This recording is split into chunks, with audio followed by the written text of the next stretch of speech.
Money has a way of making people show their true colors. I learned that lesson the hard way at my family dinner last night when my mother looked me straight in the eye and said, "Your value was always what you gave. Without that, well, we all have to be realistic. I'm Deborah. And until yesterday, I thought I was living the American dream.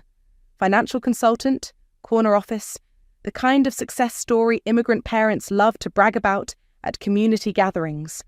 What I didn't realize was that I'd become nothing more than an ATM with a pulse to the people I loved most.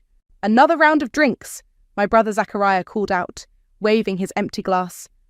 We were at La Maison, the kind of place where even the water comes with a hefty price tag. My sister Alexis was showing off photos from her recent trip to Paris, the one I'd funded, of course.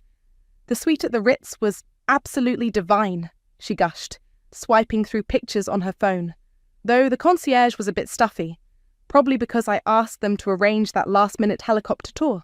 I smiled weakly, pushing my untouched salmon around the plate. The market downturn had hit my portfolio hard this quarter.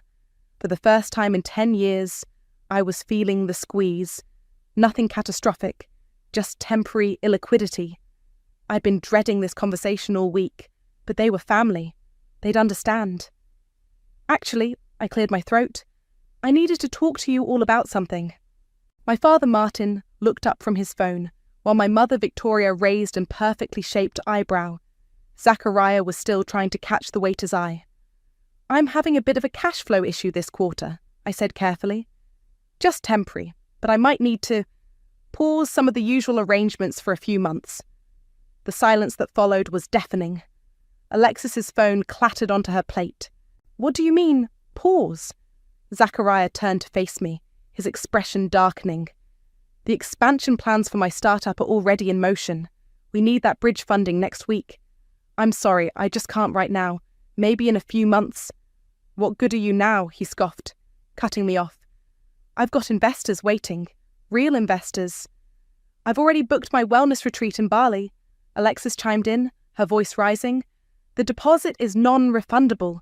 I looked to my parents for support. Mum was examining her manicure with sudden interest, while Dad became intensely focused on his wine glass. I'm still your daughter, I said softly. This doesn't change anything. Victoria finally looked up. Her lips curved in what might have been a smile, but felt more like a sneer. Oh, sweetheart, she said, reaching across to pat my hand condescendingly. Let's be honest here. Your father and I have always been proud of how you've supported the family. It's what good daughters do. But if you can't fulfill that role anymore... The mortgage payment is due next week, Dad added quietly, still not meeting my eyes. I sat there, stunned, as years of memories flashed through my mind. The $50,000 I'd given Zachariah when his first business failed. The legal fees I'd covered when Alexis got into trouble in Miami. My parents' mortgage payments, credit card bills, medical expenses, all paid without question because that's what family does, right? I think I need some air, I managed to say, standing up on shaky legs. Nobody moved to stop me. Outside, the summer air felt thick and suffocating. My phone buzzed, a text from Zachariah. When you're done with your little drama, we need to discuss the startup funding. Don't embarrass me in front of my investors. Another buzz. Alexis sharing her Bali retreat invoice in our family group chat, followed by a pointed, I expect this handled by Monday. My fingers trembled as I dialed the one person I knew would understand. Imran? It's Deborah. Remember those documents you helped me notarize over the years? I think it's time we took a closer look at them. His response was measured, careful. They always forget who keeps the receipts, don't they? I leaned against the restaurant's brick wall, watching happy families stroll past through blur of tears. 10 years of unconditional giving. And this was what it got me. A family's love measured in dollar signs and decimals. My phone buzzed again. A message from my mother. We're ordering dessert. Come back inside when you're done being difficult. And don't forget, your father's golf club membership renewal is due this month. I wiped my eyes and straightened my spine. Something cold and hard was crystallizing in my chest, replacing the hurt with something else entirely. They wanted to talk about money? Fine. Let's talk about money. 3 weeks of silence feels like an eternity when you're used to your phone buzzing with financial emergencies every few hours. No more frantic calls from Zachariah about investor meetings. No more screenshots from Alexis of designer handbags she absolutely needs. Even my parents' constant stream of bills had dried up. I was at my desk, reviewing client portfolios, when my assistant Sadie knocked on my door. "Your sister's in the lobby," she said, her expression concerned. "Should I tell her you're in a meeting?" I shook my head. "No, send her up. It's time we talked." Alexis swept in, wearing new Louboutins, probably purchased with the money that should have gone to her share of our parents' utilities. She didn't sit down. "You're being ridiculous," she announced, dropping her bag on my desk. "This little tantrum of yours needs to stop. Mum's beside herself." "Tantrum?" I kept my voice level. "Is that what we're calling financial responsibility now?" "Oh, please!" Alexis rolled her eyes.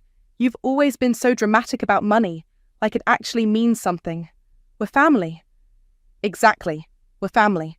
Which is why I thought you'd understand when I needed a brief pause." "God, are you still on about that?" She started pacing. "Look, I had to cancel Bali because of you. Do you know how embarrassing that was? My Instagram followers were expecting content." I couldn't help but laugh. "Your Instagram followers? Right. What about the $175,000 you owe me? The money you promised to pay back eventually?" She stopped pacing. "That was different. I needed those things." "Different how?" "Because you're—" She gestured vaguely at my office. "You. This is what you do. You take care of us. It's your role." My phone buzzed. A group text from Zachariah. "Big opportunity. Need everyone on board. Family meeting tomorrow night. Connor has amazing expansion plans. 1.2 mins required. Deb, time to step up." Alexis's phone chimed with the same message. She smiled triumphantly. "See? This is your chance to fix things. Make it right. Make what right." I stood up slowly. The fact that I had one bad quarter after a decade of supporting everyone. "Don't be so sensitive," she snapped. "You know what your problem is? You've always acted like you're better than us, with your fancy degree and your corner office. But you're not one of us. You never were. You're just convenient." The words hung in the air between us. I felt oddly calm. "Get out of my office." "Excuse me?" "Get out." She grabbed her bag, face flushed. "Mum was right about you. All that money and still so desperate to belong. It's pathetic, really." After she left, I sat there for a long time, staring at nothing. Sadie appeared with coffee and a concerned look. "I heard," she said quietly. "Want me to pull up the files?" I nodded. We'd been maintaining detailed records for years. Every transfer, every promise, every IOU. All carefully documented and stored. Just in case. My phone rang. Imran. "I saw the group text," he said without preamble. "Zachariah's really pushing his luck." "They all are." I opened my laptop, where a folder labelled Family Financial Records held years of evidence. "Remember that trust document we set up in 2019? The one where we had everything notarized? Of course. They always forget who keeps the receipts." "You've said that before." "Because it's always true." He paused. "Are you ready to use them?" I clicked through files, bank statements, promissory notes, text messages promising repayment, years of financial abuse documented in pristine detail. "Not yet. Let's see what tomorrow's meeting brings." "Be careful," he warned. "Connor's involved now. That guy's shadier than a beach umbrella." After hanging up, I found myself looking at an old photo on my desk. Family vacation, 5 years ago. I'd paid for everything, flights, resort, activities. Everyone looked so happy, so grateful. My phone buzzed again. A private text from my mother. "Alexis told me what you said to her. After everything we've done for you, your father and I expected better. Everything they'd done for me." "Right." I opened my drawer and pulled out a particular document, a photo of a hotel receipt from 2019 with Alexis's drunken scrawl across it. "I'll pay you every cent back eventually, Alexis." Tomorrow, they wanted to talk about a $1.2 million loan. Fine. But this time, I had some terms of my own. I texted Sadie. "Pull everything we have, every receipt, every promise, every document. It's time." Her response was immediate. "Already on it." Want me to call Imran? Yes. Tell him to bring the paperwork we discussed last year. All of it. The family wanted a meeting. They'd get one they'd never forget. The cafe where Zachariah chose to meet was deliberately upscale, the kind of place where deals get made over $15 lattes. He and Connor were already there when I arrived, heads bent over spreadsheets, looking every bit the serious entrepreneurs they pretended to be. Sis! Zachariah stood up, arms wide, as if the last few weeks hadn't happened. Come, sit. Connor's got something amazing to show you. I took the offered seat, noting how they'd positioned themselves on either side of me. Classic pressure tactic. My brother had learned a few things from his failed ventures after all. Coffee? Connor pushed a cup toward me. Already ordered your usual. Zach said you like it extra hot. How thoughtful. I took a sip. It was cold. Zachariah spread out some documents. So, about that little cash flow hiccup of yours. Water under the bridge, right? Family sticks together through rough patches. Is that what we're calling it now? A rough patch? Look, Connor leaned in, all smooth confidence and expensive cologne. We've got investors lined up. Big players. They just want to see some family backing first. Shows confidence in the project, you know? And naturally you thought of me. Who else? Zachariah grinned. You're the financial wizard in the family. Mum always says... What exactly does Mom say these days, Zach? He faltered slightly, but recovered quickly. The point is, this is huge. We're talking triple returns within 18 months. All we need is your signature on the loan papers. Connor slid a document across the table. Simple co-signing. The bank's already on board. Just need the final guarantor. I picked up the papers, scanning them slowly. 1.2 million. That's quite a number. It's nothing for someone like you, Zachariah waved dismissively.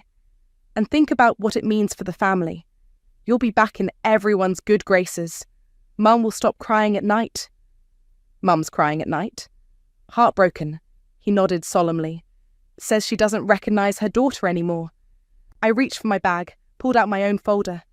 Speaking of recognition, I found something interesting the other day. Remember this? I slid across a document from 3 years ago, a hastily written promise to repay $200,000 signed by Zachariah. His face darkened. Ancient history. We agreed that was a gift. Did we? Because I have the recording of our call where you specifically said, and I quote, I'll pay back every penny, I swear on Mum's life. Connor shifted uncomfortably. Look, Ms. Deborah, the past is... I'm not finished. I cut him off, pulling out more papers. Here's the trust agreement from 2020, the notarized loan document from 2021. Oh, and my personal favourite, the text messages where you promised to start repaying me once your crypto investment hit big. Zachariah's face had gone from red to white. You kept all that? I kept everything, Zach. Every promise, every IOU, every tearful phone call begging for just a little more. Those were private family matters. No, I stood up, gathering my things. Those were business transactions, and now it's time to collect. You wouldn't dare, he hissed. We're blood. Funny how that only matters when you need money. I turned to leave, then paused. Oh, and Connor? I had my team look into your previous ventures. Interesting pattern of bankruptcies you've got there. The SEC might find it fascinating. You're making a mistake, Zachariah called after me. The family won't forgive this. I stopped at the door. Forgive what? I'm just being a good businesswoman. Isn't that what you all wanted? Back at my office, Sadie was waiting with Imran. They'd been reviewing the final documentation all morning. How'd it go? Imran asked, though his smile suggested he already knew. About as expected. Is everything ready for tomorrow? He nodded, patting a thick folder. All the paperwork's prepared. Though I have to ask, are you sure about this? Once we start, there's no going back. My phone buzzed. A message from Alexis. How dare you threaten Zach? Mum's having a panic attack because of you. Another buzz. Dad this time. Your mother's beside herself. Is this how we raised you? Final buzz. Zachariah. You think you've got proof? Good luck proving anything in court, sis. Hope you're ready for war. I showed the messages to Imran, who simply raised an eyebrow. Send out the dinner invitations, I told Sadie. Tomorrow night? My house? Tell them I've made my decision about the loan. All of them, she asked. Every last one.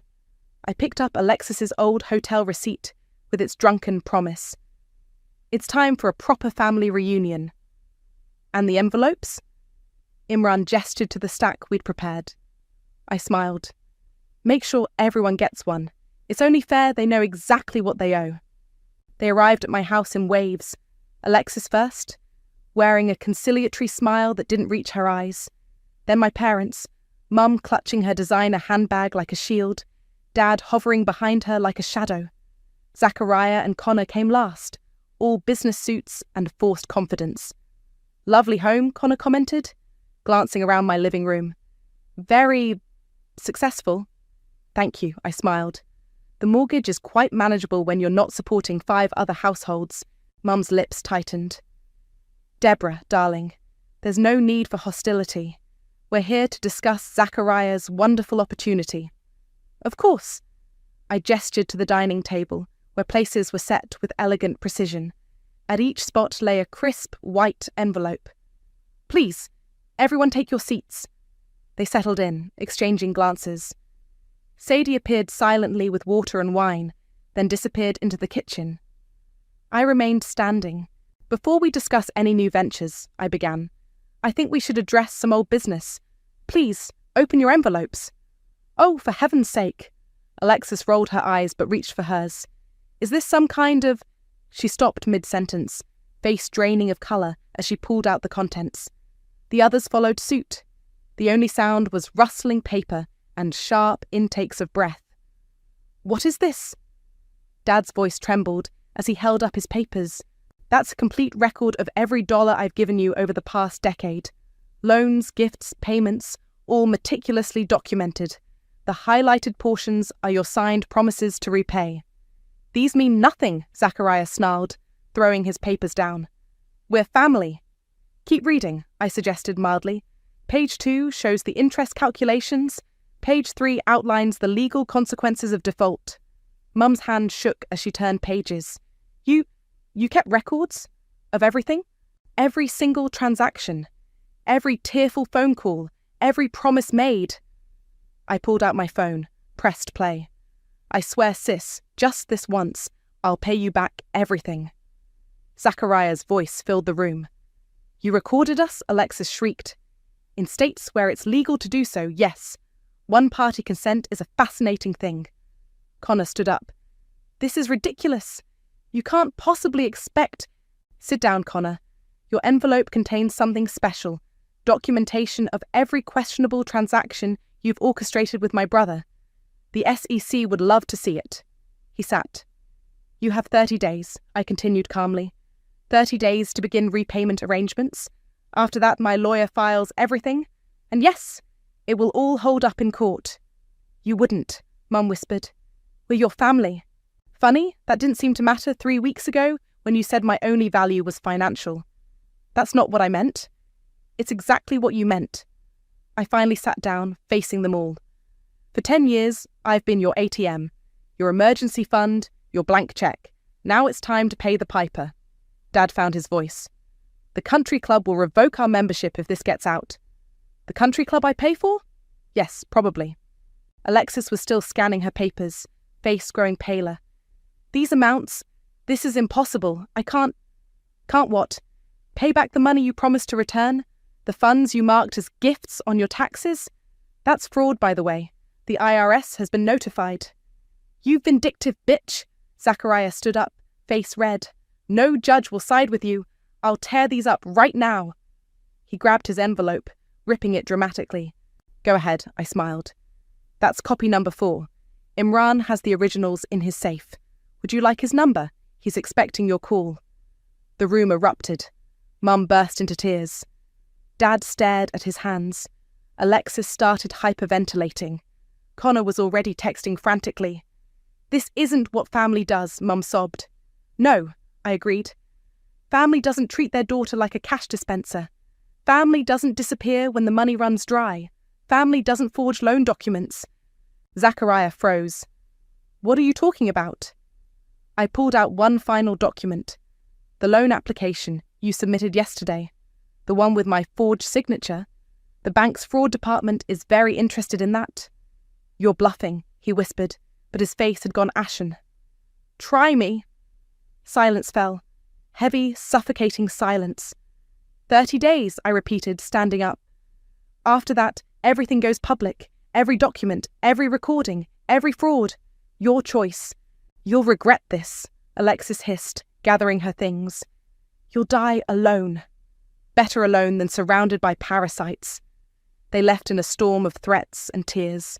Mum's final look of betrayal, Dad's defeated shuffle, Zachariah's impotent rage. Only Connor lingered. You know, he said quietly, you're actually scarier than your brother said. Thank you. The SEC will be in touch.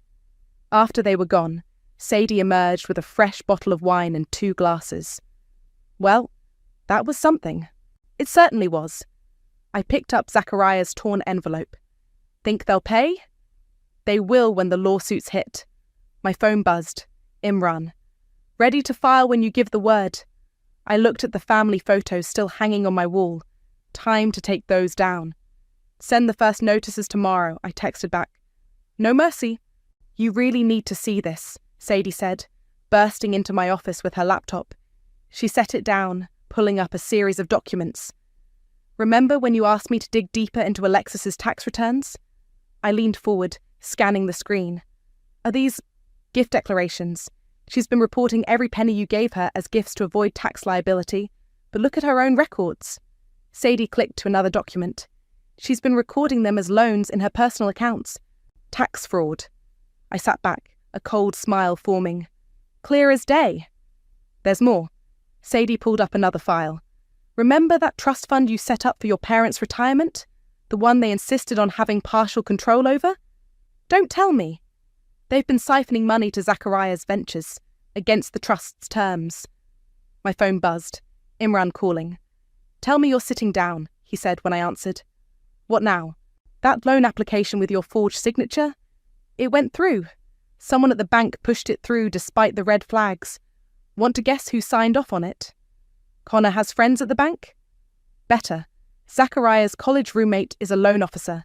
They backdated everything to make it look legitimate. I put the phone on speaker so Sadie could hear. How much exposure are we talking about? The full $1.2 million. Plus they have already drawn down $300,000. But here's the beautiful part. They didn't know about the silent recording feature on your home security system during that dinner. My heart skipped. What did it catch? Zachariah and Connor discussing the forgery in your hallway bathroom. Crystal clear audio. Quote, she'll never know we faked her signature. By the time she figures it out, we'll be too big to fail. Sadie's eyes widened. Please tell me you're filing charges. Already drafted. But Deborah, there's something else you should hear. Imran's voice turned serious. I found something while reviewing the old files. Remember that call with Zachariah from 2019? The one where he begged for startup money? Vaguely? Why? He recorded it, probably trying to catch you promising something. But instead, he caught himself admitting to tax evasion and securities fraud. And because he made the recording, it's admissible evidence, I finished. No expectation of privacy. Exactly. He handed us a smoking gun without realizing it. My desk phone lit up. The reception line. Ms. Deborah, your mother's here. She's quite insistent. I looked at Sadie, who nodded. Send her up. Victoria swept in moments later. Designer sunglasses hiding what were probably tears. We need to talk. About the trust fund fraud or Zachariah's forged loan? She froze. How did you... I know everything, Mom. Every transaction, every lie, every scheme. You don't understand, she began, removing her glasses. Her eyes were indeed red. Your father and I, we had no choice. Zachariah needed consequences, I cut her off. Instead, you enabled him, with my money. We're family. We protect each other. No, Mum. You protected him. At my expense. Every single time. She sank into a chair. What do you want? Everything documented in those envelopes. Plus interest. Plus damages. We'll lose everything. Like I lost my family's love the moment I couldn't write checks anymore? Her face crumpled. That's not fair. Neither was teaching me that my only value was financial. But here we are. My phone buzzed again. A text from Alexis. They're freezing my accounts. What did you do? Then another from Dad. The golf club cancelled my membership. Please, we can talk about this. And finally, from Zachariah. You think you're so smart? Watch what happens when I release those recordings of you promising to fund my business. I showed the messages to Imran. He actually laughed. Does he mean the recordings where he admits to fraud? Please, let him try. Mum was watching me, something like fear in her eyes. You were never supposed to fight back, she whispered. We never thought you had it in you. That was your first mistake. I stood up. You have 27 days left before everything goes public. I suggest you start liquidating assets. Your father will never forgive you. Dad hasn't had an original thought since 1985. He'll do whatever you tell him to. She stood shakily, dignity in tatters. Is this what you wanted? To destroy your family? No, Mum. This is what you wanted. You just didn't expect to pay for it. After she left, Sadie brought me fresh coffee. You okay? I looked at the family photo I'd finally taken down from my wall. You know what's funny? For years I thought keeping records was my way of proving I was worthy of their love. Turns out it was my subconscious preparing for war. Speaking of war, Imran's voice came through the speaker. Should I file those IRS reports now? I touched the photo one last time before dropping it in the trash. File everything. The dominoes fell faster than anyone expected. The bank's fraud department moved first, freezing the forged loan and triggering an internal investigation. Connor's contact at the bank was suspended pending review. Zachariah's business accounts were locked down. They're turning on each other, Sadie reported, bringing me the morning updates. Connor's lawyer contacted us. He wants to make a deal. Of course he does. I sipped my coffee, reviewing the latest emails. What's he offering?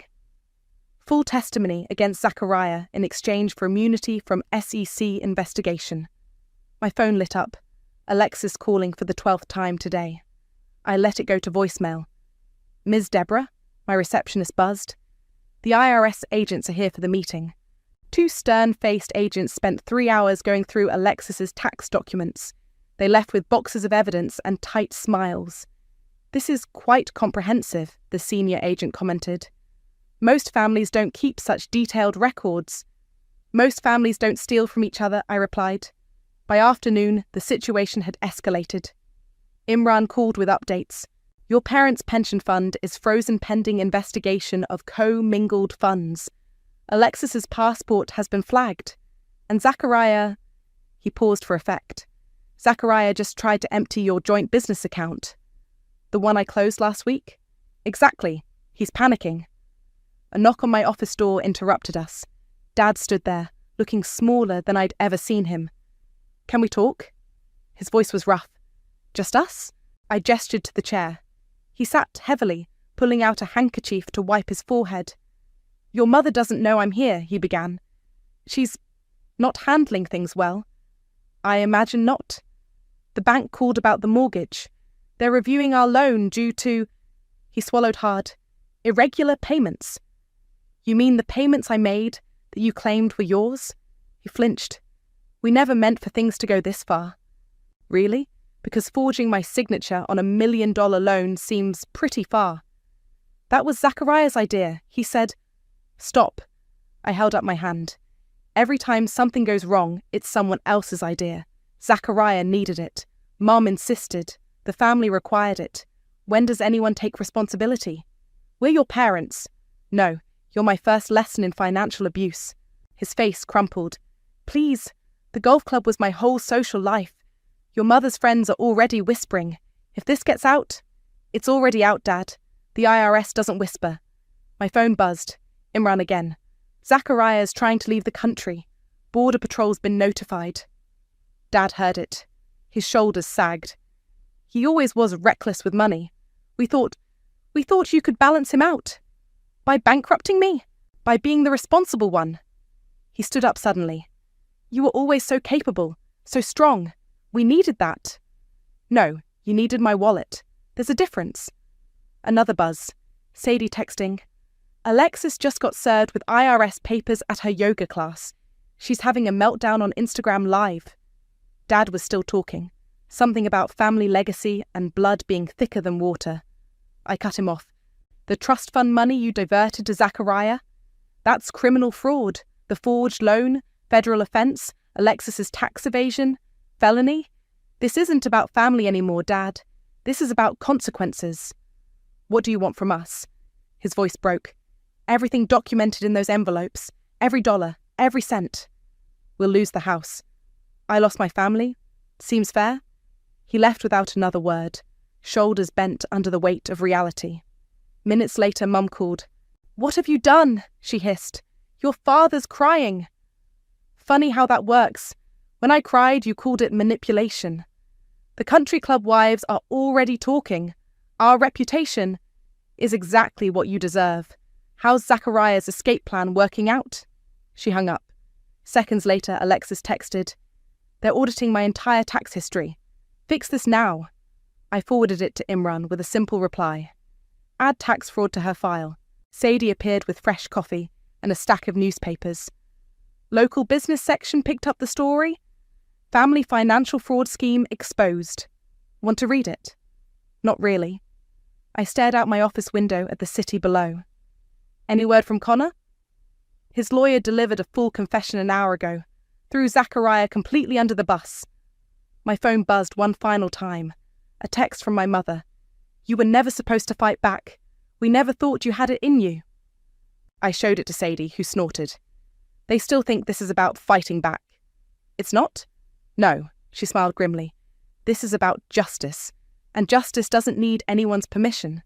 I nodded, turning back to the window. Somewhere out there, my family was finally learning the true cost of their actions, and for the first time in years, I felt nothing but relief. The courthouse hallway buzzed with tension. My family sat on one side, their lawyers hovering nervously. Alexis kept dabbing at her mascara-streaked face, while Mum stared straight ahead, her designer outfit a size too loose now. Dad seemed to have aged a decade. Zachariah, released on bail after his failed escape attempt, couldn't meet anyone's eyes. Imran touched my arm. "Ready?" I smoothed my blazer. Born ready. The bailiff called us in. Judge Martinez had already reviewed the evidence, all 15 volumes of it. She peered at us over her reading glasses as we settled into our seats. "Before we begin," she said, "I want to be clear about something. In 20 years on the bench, I've seen every kind of financial fraud imaginable. But this..." She held up a document. "This is something special." Zachariah's lawyer stepped forward. "Your Honour, we maintain that these were family arrangements, informal in nature." "Informal?" The judge cut him off. "A forged signature on a $1.2 million loan application is informal? Tax fraud is informal? Trust fund embezzlement is informal?" Mum made a small choking sound. "Let's start with the recordings," Judge Martinez continued, pressing play on a device. Zachariah's voice filled the courtroom. "Just forge her signature. She'll never check. She's too busy playing the perfect daughter." Connor's voice. "What if she finds out?" "She won't. And if she does, what's she gonna do? We're family." I watched Zachariah sink lower in his seat as his lawyer winced. Next came Alexis's tax documents. The judge methodically outlined years of deliberate fraud, while my sister's expensive lawyer tried to argue it was all a misunderstanding. A misunderstanding? Judge Martinez raised an eyebrow. She declared these as gifts to avoid taxes, while simultaneously documenting them as loans in her private records. That's not a misunderstanding, Counselor. That's premeditation. My parents' trust fund violations came next. Mom finally broke her silence. "We only borrowed from it," she burst out. "We were going to put it back." "Mrs. Sims," the judge's voice could have frozen fire, "you diverted retirement funds into unauthorized business ventures. That's embezzlement." The morning dragged on. Each piece of evidence was dissected. Each defense was dismantled. My family's lawyers looked increasingly desperate. Finally, Judge Martinez sat back. "I've heard enough. This court finds in favor of the plaintiff on all counts." The ruling was comprehensive. Zachariah faced criminal charges for the loan fraud. Alexis had to repay all back taxes plus penalties. My parents were ordered to repay every diverted dollar with interest. All assets were to be frozen until full restitution was made. "But we'll lose everything," Mum wailed. "Perhaps you should have thought of that before stealing from your daughter," the judge replied coldly. As we filed out, Alexis tried to approach me. "Debbie, please, my Instagram influencer career will be ruined. Should have thought about that before committing tax fraud." Zachariah's lawyer chased after Imran, trying to negotiate. "We can work something out." "Your client attempted to flee the country," Imran replied. "The only thing we're working out is his plea deal." In the courthouse lobby, Dad made one last attempt. "We're still your parents." "No." I finally turned to face them all. "Your defendants who happened to raise me. There's a difference." Mum stepped forward, tears streaming down her face. "How can you be so cold? After everything we've done for you." "Everything you've done to me," I corrected. "And this isn't cold. This is consequences." Outside, reporters waited with cameras. My family slunk out the back entrance while their lawyers made statements about appealing the decision. Sadie met me at the bottom of the courthouse steps with a coffee. "How do you feel?" Before I could answer, my phone rang. An international number. "Ms. Deborah, this is Marcus from Goldman Sachs. We've been following your case with interest. Would you be interested in consulting for our family wealth management division? We could use someone with your attention to detail." I caught Imran's eye. He nodded slightly. "I'm actually open for business again," I replied. "Let's talk." As we walked to the car, Sadie checked her phone. "Alexis's Instagram followers are dropping by the thousands. Zachariah's startup investors are pulling out. And your parents' country club just revoked their membership." "Karma's not just a concept," Imran commented. "It's a bookkeeper with excellent records." My phone buzzed one last time. A text from Mum. "We never thought you'd go this far." I showed it to Imran, who smiled. "They never thought you'd stand up for yourself at all. That was their biggest mistake." The car pulled away from the courthouse, leaving behind the ruins of what used to be called family. Ahead lay something better: freedom, justice, and the sweet satisfaction of perfectly balanced books. "Where to?" Sadie asked. "Goldman Sachs," I replied. Time to turn this mess into a message. The morning sun streamed through my home office windows as I reviewed the latest headlines over coffee. Financial consultant revolutionizes family wealth management. The Goldman Sachs position had evolved into something bigger, a complete overhaul of how families handle shared finances. My phone buzzed. Sadie was early today. "Turn on Channel 7, she said, without preamble. "Zachariah's sentencing." I flipped on the TV just in time to see my brother being led into court. The reporter's voice was crisp. "Former entrepreneur faces 3 to 5 years for financial fraud." Another buzz. Imran this time. "Have you seen the mail yet?" "Just getting to it." I sorted through the stack on my desk. Court notices, business proposals, and... oh, the foreclosure notices? Yes. 3 identical envelopes. My parents' house, Alexis's condo, Zachariah's startup office. "They're still trying to negotiate," Imran continued. "Your mother's lawyer called again. They're offering partial payment if you'll drop the criminal charges." "Not happening." That's what I told them. A knock at my door interrupted us. Sadie entered, carrying newspapers and a strange expression. "What is it?" "Your father's outside, alone." I considered this. "Send him in." Dad looked smaller than ever, his golf polo hanging loose on his frame. He held a manila envelope. "I found these," he said quietly, pulling out old photographs. "From when you were little. If this is another guilt trip..." "No." He spread them on my desk. "Look, your 5th birthday. You set up a pretend bank in the backyard, gave everyone little checkbooks made of construction paper." I remembered. I'd even charged interest on my teddy bear's accounts. "You were always good with money," he continued. "We took advantage of that, twisted it, used it against you." "Dad, let me finish." His hands trembled. "Your mother still doesn't understand. She's talking about appeal lawyers she can't afford." Alexis is trying to monetize her cancellation story on social media. Zachariah, he shook his head, but I understand now. My phone buzzed again. The Goldman Sachs team with updates on our new family financial literacy program. I ignored it. What do you understand?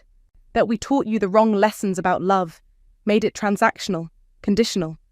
He pulled out one final photo, me at my college graduation, beaming with pride. We should have been proud of who you were, not what you could give us. It's a bit late for that. I know. He stood up. I'm not asking for forgiveness or money. Just wanted you to know that someone in this family finally gets it. After he left, Sadie brought in more mail. The restitution checks are starting to arrive. Alexis sold her designer collection. Your mum's auctioning her jewellery. And the family financial literacy program? Waitlisted 3 months out. Turns out lots of families need help setting healthy boundaries with money. My phone lit up with a news alert. Social media influencer faces tax fraud penalties. Below it, a picture of Alexis leaving the IRS office. I opened my desk drawer, pulled out 4 crisp envelopes. Each contained a check for exactly $1 and a post-it note. Paid in full. Send these, I told Sadie, 1 to each of them. Petty, she grinned. I love it. The TV was still running in the background. They were interviewing a financial psychology expert. The case highlights how money often becomes a substitute for genuine family bonds. I turned it off, looking instead at the photo Dad had left, little me with my pretend bank. The teddy bears had been better customers than my family. Goldman Sachs is on line 1, Sadie announced. They want to discuss expanding the program internationally. Put them through. I picked up the phone, but my eye caught the last family photo I'd kept, all of us at that dinner where everything changed, where they showed their true colours. Ms. Deborah? The Goldman executive's voice crackled. About the expansion? Yes, I said, turning the photo face down. Let's talk about helping other families avoid our mistakes. Sadie gathered the foreclosure notices, court documents, and restitution checks into neat piles. Want me to send those dollar bills by certified mail? Make them sign for it? No, I smiled. Regular mail is fine. They've signed enough papers. My phone buzzed one last time. A group text from Mum. The country club is auctioning our membership. Please reconsider. I deleted it without responding. Some debts can't be repaid with money. Some lessons need to hurt to be learned. And some families need to be dismantled to be understood. Ready for the Goldman call? Sadie asked. Ready. I straightened my papers. Let's help other families learn what mine never could, that love and money should never share an account,